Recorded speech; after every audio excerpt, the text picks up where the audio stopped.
You as a Magic player like Commander because Commander is the only format in Magic right now where you can basically be yourself and still win the game. Almost like in Commander, you're playing Magic the way in which it was intended, where you go and build your own deck, put your own self and your own personality and what you love in the deck, and go out and play a game and hopefully win that game. And I feel like with a lot of the more competitive 60-card formats like Standard and Modern, we have lost sight of that almost completely. And I know that it's like a tale as old as time. I know I'm not saying anything new, I feel like, because I feel like a lot of other people have said this as well, but I feel like every time this conversation gets brought up about how metagames are what oftentimes kill format, or how a metagame can make you just hate a game in general. There's always a slew of players who know that that person is correct, but for some odd reason still feel the need to defend, in a way, the Magic establishment / status quo. I've had friends go to like pretty big events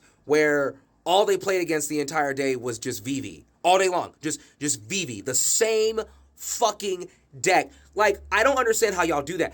I really do not understand. Like, pump the brakes for a minute. I don't understand how any of y'all do that shit. Part of the reason why I make such an effort to make my deck so distinct and different from other things in the format is because if I were to face the same deck as me, it would drive me insane for a multitude of reasons. Why and or how the fuck are we two distinctly different people, two distinctly different individuals, human beings, playing the exact same fucking deck list?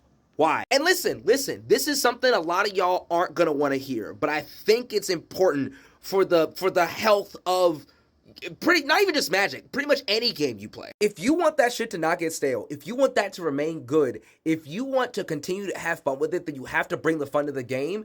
And that might involve maybe you trying your hand at your own shit.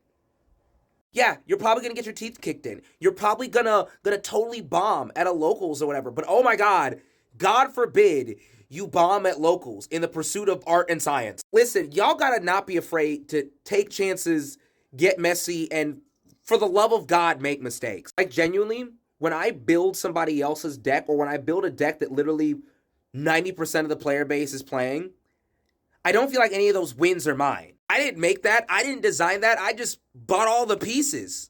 What? Part of the reason why we always keep finding like weird obscure cards that are like godly and whatnot, like years down the road after the set is out of printing, is because we never experiment to find these cards in the first place. Please just try your hand at brewing up your own deck. For the love of God, you'll thank me later.